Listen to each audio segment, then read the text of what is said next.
Thanks, Matt. 14 minutes past 7 the time now. We probably all experience some form of anxiety in our lives, but for an increasing number of people, it's much more than just mild unease.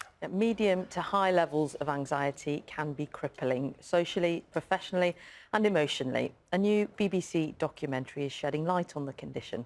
Let's have a quick look. Anxiety for me feels like a long dark tunnel.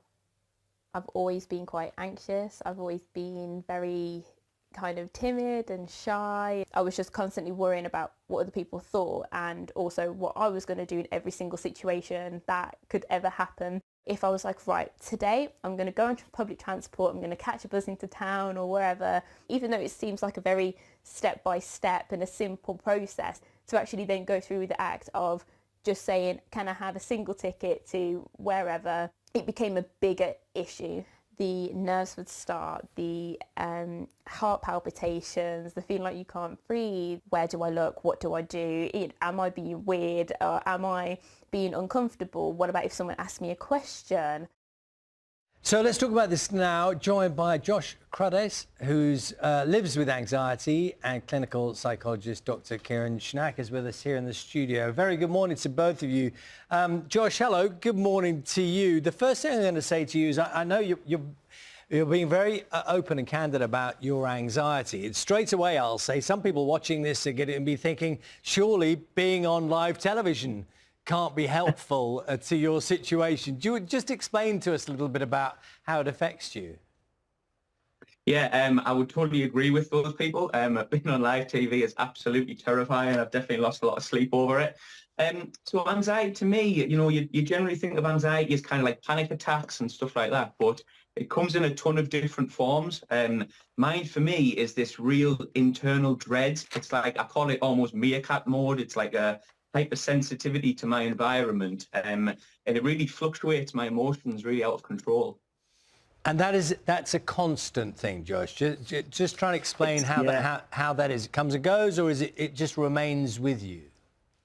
No, it's a constant thing. So I have this constant, it's almost, I call it like a little backpack of emotions. Like I've got all these negative emotions that I carry around with us all day. And it kind of builds up and builds up as the day goes on. I put more emotions in this backpack. And it never really leaves. You don't often get a chance to empty the backpack, which is why, for myself personally and people with anxiety, you can go from 0 to 10 almost instantly because you're already at a constant 5 out of 10. So it doesn't take too much for you to go in either direction.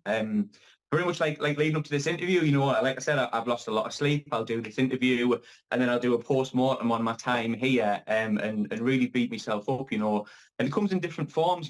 I've got generalized anxiety disorder, which is, it encompasses everything. It's fear of health, it's fear around people, social situations. And with anxiety, just what was explained in that video there, it's never ever just one thing. Everything leads into something else, and you're constantly not even like worried all the time, just thinking all the time, which can lead to a lot of overwhelmment. Can I just say, Josh, bear in mind what you've just said, you're doing really well, by the way, explaining things. I appreciate that. And if it helps, part of what we're doing here is listening to you and just kind of listening and hearing you explain, which is really good in itself. Yeah, I do appreciate that, because it has taken a lot of energy out of me doing something like this. It's hard to expose yourself to the world and kind of talk about not just your emotions but your life, and I set a name for myself, and I said, you know what, I don't want to pretend to be this confident person on live TV that I've got everything figured out and that everything's all right. It took a lot for me to physically be anxious on telly, and this is me being anxious. I'm flushed, I talk dead fast, I'm very animated, putting myself out there and being anxious on TV. I wanted to do it to show people, what anxiety looked like. I might come across as confident, but I'm not. On the inside, I'm truly dying. But apart from that, I do appreciate you saying that it's an understanding how much it's taken out of me. Josh, you're doing incredibly well, honestly, and I'm sure there are loads of people at home watching and thinking, my goodness, I identify with that. And so many, Kirren, the numbers, 1 in 5 people suffering with anxiety, some or all of the time. Some people watching will be saying, actually, there's a place for anxiety. It's a natural reaction to hormones that galvanise us into doing things. When does that tip over to being problematic? So you're right, it is a natural reaction and it's helpful as long as it helps enhance your performance and helps you do the things that you need to do, be on time, be prepared. It becomes a problem when it starts to interfere with your performance or get in the way of things and you're preoccupied with it more often and most of the time, and it doesn't settle once the stressor has passed. It's persistent and it can affect you in a range of different ways. I think Josh has already said that, generalised anxiety where there's a persistent worry or dread, or you might have persistent worries about your health or a fear of having a panic attack. And those kind of more, I say, problem anxiety is more persistent. And why is there a greater prevalence now with young people than there's ever been? I think it's very hard for young people in this digital age. I think when you're young, you're naturally in a stage of life where you're forming identity, you're trying to fit in, you're trying to forge your path in life. And I think we live in more uncertain times, and since the pandemic, people's sense of safety and in their health has been shaken. And I think we've come out of the pandemic into political and global instability, economic and climate instability.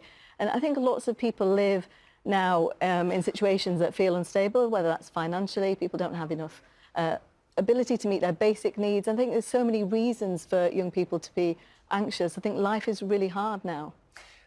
Josh, can we go back to you?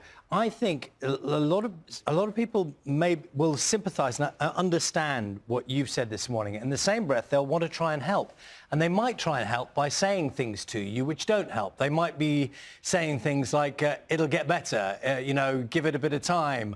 I'm trying to think of all those phrases that people might say, trying to help or meaning well. Can you tell us, what does help? How can people listen and help someone who is feeling the way you obviously feel?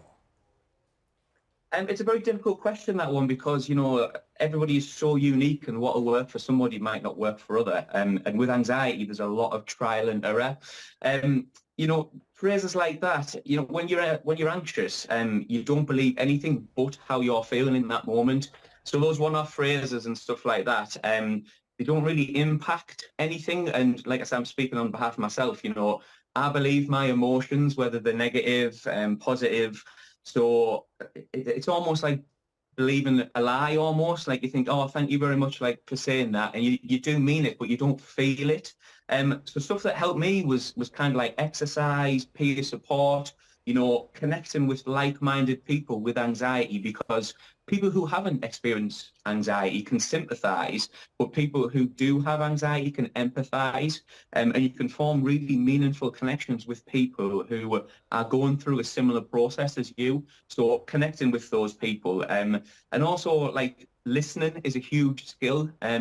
I would often talk to people about my mental health. I know there's a big push at the moment on talking, but it is so important to listen or learn how to listen to people's problems, because those one-off phrases, I used to get ones where it was like, oh, don't worry about it, there's people worse off than you, and all that sort of stuff. And when you feel like you're about to lose your life because of this illness, people are trying to help, but that's the last thing you want to hear. So, just going out there, connecting, peer support, speak to your doctor, take your medication. There's nothing wrong or shameful with any of that.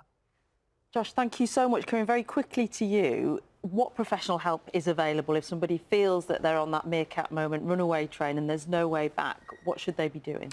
I think most places in the UK, you can self-refer for psychological therapy for anxiety, and you can just put into Google your county and talking therapy for anxiety, and you can self-refer. You can also speak to your GP, and there is free access to help. Sometimes the wait is long, but there are services available for people. Thank you for that advice. And thank you so much to you, Josh. We know that was not in any way easy, so we really appreciate your honesty. No, I appreciate your understanding. Thank you so much. Brilliantly. Worth saying, if you've been affected by issues like anxiety, you can go to our action line. Details you can see on the screen.